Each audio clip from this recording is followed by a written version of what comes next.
Hey everyone, how are you? Welcome back to another Melody Marie Presents Teaching with a Purpose. Sorry. Okay. So on tonight, not gonna hold you long. I know it's kind of late. So a lot been going on, but I want to get this started and actually, you know, do what God told me to do. So whenever you see this live, if you're not live with me right now, it's okay. I want you to be able to watch it. Teacher, who is a teacher? What is a teacher? What's our purpose? Um, because like I said, welcome to Melody Presents Teaching with a Purpose.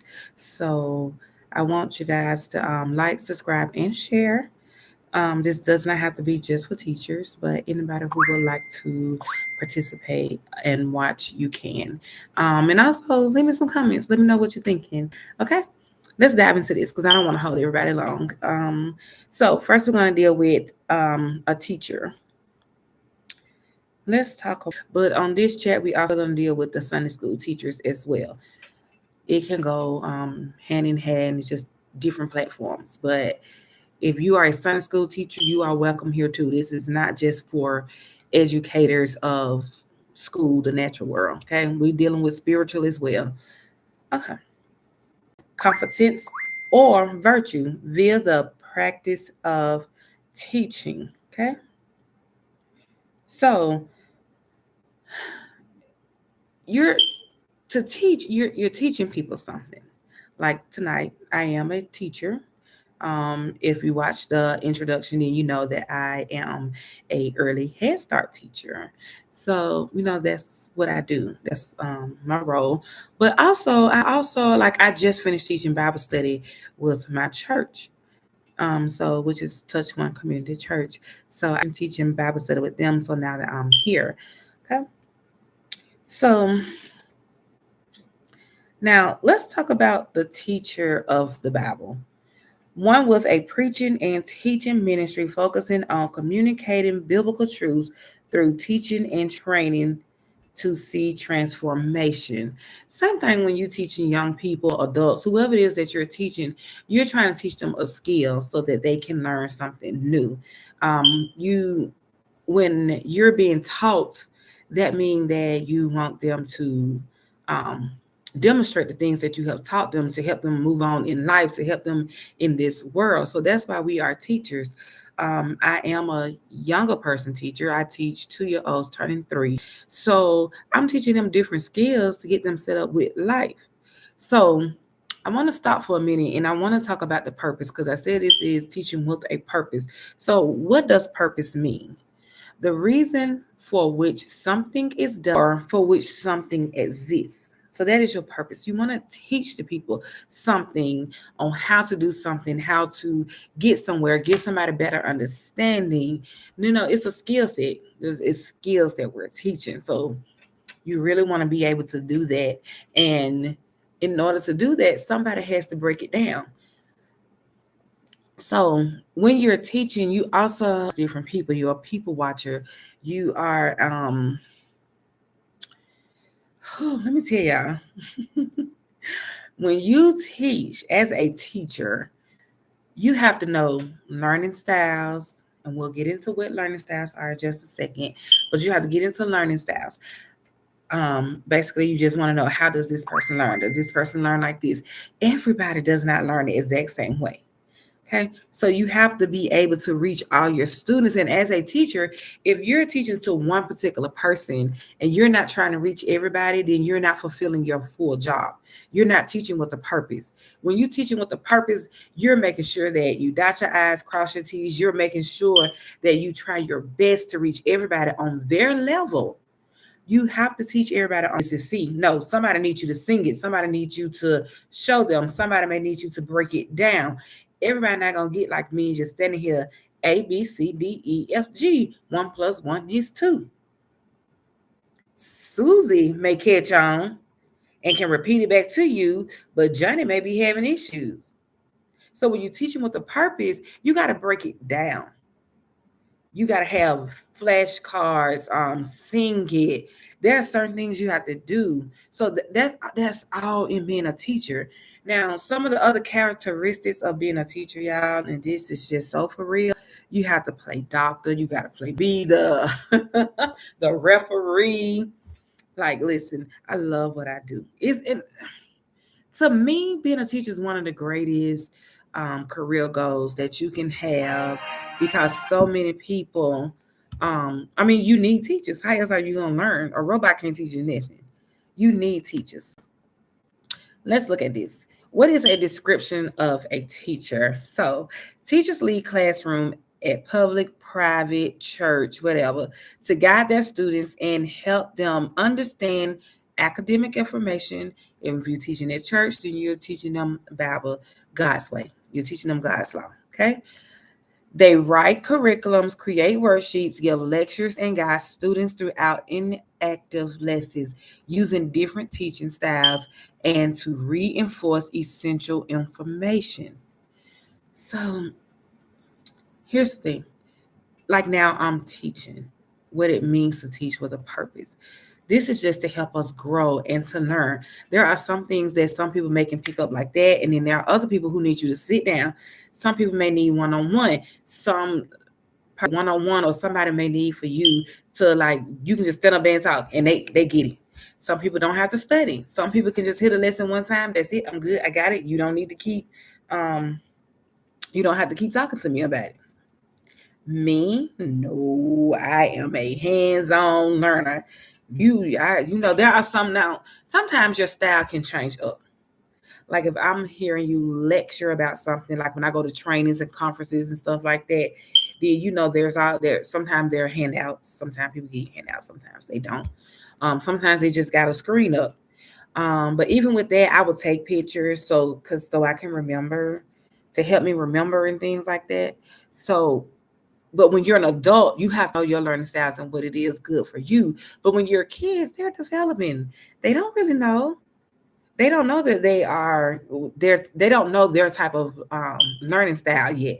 So that's what you do. You help bring it out. Let me pull this up right quick for you. I want to get into these learning styles so it can help us when we're teaching. How are we reaching our kids? Because your whole purpose is to be able to reach your kids. Your whole purpose is to be able to reach them so that they can understand, so they can pass the test.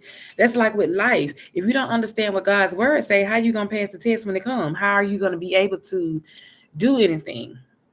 So you got to be able to be reached, because some kids, you can tell them, but they need to do it on their own. Like, hey, let me figure it out. I heard you, but I got to read it. I got to study it.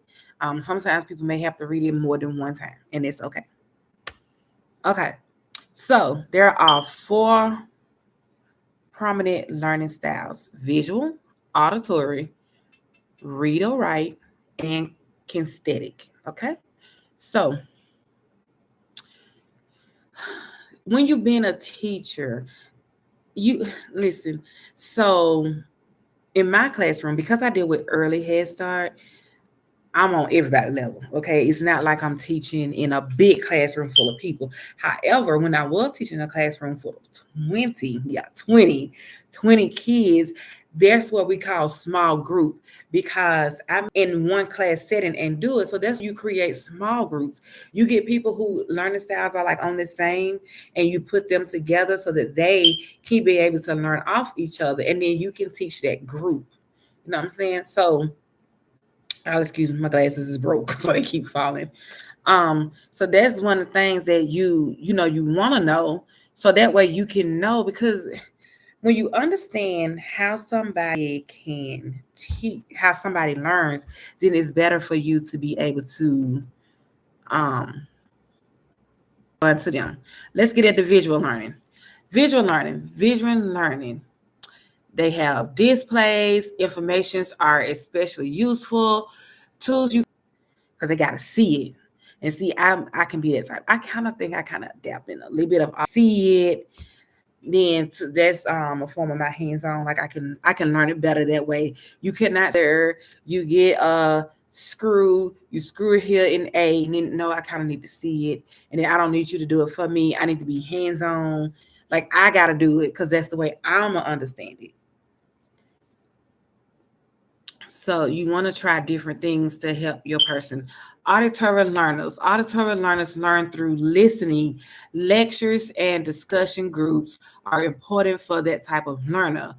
Tools to utilize: read text out loud, pay attention to the tone of the speaker, discuss concern with others for increased understanding, record your summarized notes on tape to listen. They may discuss concepts being taught with another person. So it's like different things that if you're auditory, you got to hear, you got to do some stuff. Again, a tape player and probably just like constantly, you may have to hear it back. That may be how you learn. Okay. When you read, and you got to read in your right learners. So they read it, they write learners. Learn through just that, reading and writing. It's just simple. They read it, they write it. And some people may have to write it more than once. And they got to read it more than once. That's what I was saying earlier. So tools to utilize for these type of learners, you want to be working with little kids, and you got to show them the book. You don't know what to read if you just read the book. You don't show them the pictures. So there's this thing that we adopt from read right from the start. So it's like PET. So you would read the book, and of course, they're kids, so you're gonna show them. I wish I had a book handed by me. See, I'm learning, y'all. We're gonna get this together. Well, actually, hold on. I do got a book. Let me show y'all what I mean. Look at God. Won't he do it? Look at that. Had a book right there. Teacher. Ooh, she got that book everywhere. Okay, so this book, okay, it say baby goes to market. So for my class, because they are young, I teach them this is the front of the book. This is the spine of the book. And I tell them the spine holds the book together. This is how you break that down. Now, what if I did this? So we got a front of a book, spine of the book, back of the book. But what if I don't? Who's gonna learn? The children may not know that. Like, point to it. And so that may be, what kids need. So, and then also I can go, baby goes to market. So you see, auditory, I'm saying it. Visual, I'm showing you where it is. Now for the read and write, with the kids, they're not reading and writing right now at my age group. But later you can do an activity with this book and say, let's get pictures and let's do a collage on what we talked about. Because if you deal with kids, let's take it from different levels. Baby, you gotta be vision. It's gonna do the point, baby, and I can say baby. I can go baby. I can say baby. See what I'm saying? So I just put that word with that picture, and guess what kids gonna do? Baby, baby. Even when you open the book, this say, baby is so surprised. Baby is so surprised. So what you're doing is you're showing them the baby. You're saying that surprise, but then you do surprise. So you want to point and show. You pat it so they can see it. Show them up and say, can you show me surprise? And they're going to be surprised. Okay, so that's something you want to do. Okay, and then even as you're going throughout, when it say and puts 5 bananas in the 5 bananas. You see, I'm reading this book with purpose to get you to understand what I'm saying. 5 bananas. And what you do? Put the banana in the basket. So you're connecting the words to the picture. Okay, and so that's going to help. And with the 2-year-olds, because they cannot write right now, but what you're doing is you're showing them the words and then you're showing them the picture. So that's going to help them when they get older. They're going to see the words. Now, the oranges, the bananas, the watermelon, strawberry, or something like that else that they had. So you can print those out, cut them out, and then do a collage with the kids. You can even make a little basket, and then you have the kids to paste those pictures in the basket. You're teaching with purpose. You're showing them, yeah, it was in a book, but okay, now let me show you what they actually had. You can even do like a nutrition activity and bring in the fruit. So while you're talking about the book, you can show them part of the visual. You're teaching them. Oh, that was in the book, but here it is right here. You want to be a good help the, and if they can't read and write, that's why you're going to have the pictures. Because for them, that's when my mom wasn't able to speak anymore because she had a stroke, she had to use pictures. So that was her way of verbally telling us what she wanted. She had to have pictures. So that's what you're doing for your babies, your toddlers. And then the more you go up, then you go up to another step. And then you teach them how to write these words. So I'm saying it's a step to everything. You can't just jump to the end. You got to take your time because remember, you're teaching with purpose. So when you're teaching with purpose, you want them to understand what you're saying. Okay. Always mess that word up. But the kinesthetic learner. Okay, they learn through doing. So that's me. I call it hands-on. Same thing. But you use all your senses: sight, touch, taste, smell, hear. Like you gotta be in there. You gotta be hands-on. You gotta know. Like put something together. You get like I just started a new job working at this restaurant. So for me, you can show me all day long what you want me to do on that register. But I don't fully understand what you're saying until I get in there and I'm doing it. I have to do it. Then that's how I fully learn. And I can listen to you and do it. So I'm saying, because you're telling me, so that's audio, I can hear you. Y'all been that way? Well, you mess up, but then once that one time you mess up, you get it the next time. Yeah, that's me all day long. That's me. So now when it comes to like me taking a test or something, oh my God, y'all, I get so nervous. I've never been a good test taker. But now if you verbally be like, hey, then yeah, I can do that with you. So, and I want you, put in the comments, tell me what type of learner are you? Which one are you? Are you hands-on? Can you just read it? And you good? Can you write it? Do you have to read and write it? Because sometimes you can probably just read it and you don't have to write it.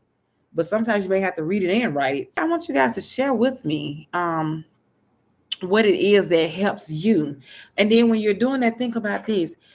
Children are small humans. When you're teaching, they are humans. They're trying to learn. So you cannot just talk at me. You want to have activities. You want to be able to know how to break it down.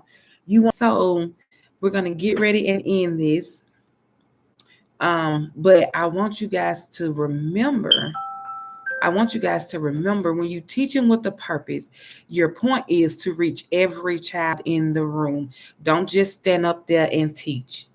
So even like if you're teaching Sunday school, it's still the same way. Show them in the Bible, have activities, especially if you're teaching young people. Excited if you're up there, this is a dog, this is a cat, dog, cat. Listen, ADHD is real. People gonna be like, you know what? Wow, that was very boring. I went to a seminar and they were talking, and when I tell you it was so boring, y'all, I started playing on my cell phone because I was like, what? And then when they had a slide, so whenever a slide come up and I've read it and I'm like, okay, that's something I want to remember, then I snapped a picture of it, but I went right back to playing on my cell. I mean, because the person was just bored. When you're standing up before people, you want to love what you're doing. You want to mean what you're doing. Because if you're up there and you're frowning and you don't like what you're doing, how are you going to be received? Nobody's going to receive you well. Would you want somebody like that teaching your child? And it's a lot of teachers that are parents. So think about it. If you wouldn't want no teacher up there not really caring how your child learn, but think your child's supposed to pass a test, really? No. You want to love what you do. So if you are a teacher, make sure you're bringing life into those children, bringing life into your classroom, bringing life into yourself. And I understand people like, oh, but I be going through something. I got this and that going on. Yes, we all do, baby. You ain't by yourself. Put yourself aside and be a blessing to those children.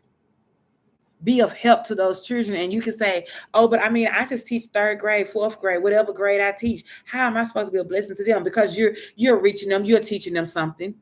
Because they got lip. I don't get why people don't understand you with love. Or did they sit there and you just really didn't care? You passed classes with the grace of God. Even if you have an autistic child, any type of child with it's through picture form. Now remember, you can't do this. Baby goes to market. Which one is the baby? Y'all so saying you don't want that. Like, what did you just teach them? Words. Where are the words? Where the word is? You want to be like, you know what I'm saying? You want to be able to be like, this words right here. Baby goes to market. Even when you in the book and you're reading, point to it. Baby claps. Can you clap? So make the action. And that's what that kinetic, basically hands on. I always mess that word up. My apologies. That's where it come from. Clap. Yeah. The baby clap. You see the baby clap? Look at the baby clap. Why did the baby clap me? And you do it too. Don't just go, the baby clap. Can you clap? What if the child doesn't know how to clap yet? What if the child does not know how to clap, but don't understand that this is clapping? Y'all see what I'm saying? You teach them with a purpose. Clap. Now, when they get older, of course it changed. Now, if I'm talking to a bunch of 5, 6, 7-year-olds and on up, you clap, and they gonna know. But if you're never taught something, how are you supposed to know something? Know what I'm saying? If you're never taught this is clapping, this is a fist, this is me bopping my fists together. If you never taught that this is bop, how am I supposed to know when you say bop and you do this? Okay. I'm gonna get ready to end because I don't want to keep everybody too long, but I want to show you this. In my classroom, there was a little boy. I'm teaching him how to spell his name. Right now, I did a okay. And for the other baby, his name did not go with the tune, but I still was spelling it out to him. So, and I said, that's your name. And I said the child's name. Okay. So the baby name start with a S and a U. I'm not gonna do the whole name because it's not the point. And plus, that's privacy. So my baby name start with an S, and then the second letter is a U. So I said S, and he said S, because also I'm teaching syllabus. See, I got to know how to do all of it. I'm teaching syllabus. So I was like, S-U. And then he was like, S-me. And I was like, huh? Give me a minute, because I didn't understand what was happening. But I was like, no, I'm saying we're spelling your name S-U. And he was like, S-me. And I was like, oh, because I said you, he know that you, like you, as in you are the boy. I was like, no, baby, I'm not saying you as in you. I'm saying write that thing down. Now, what if I kept going, no, that's not what I'm saying.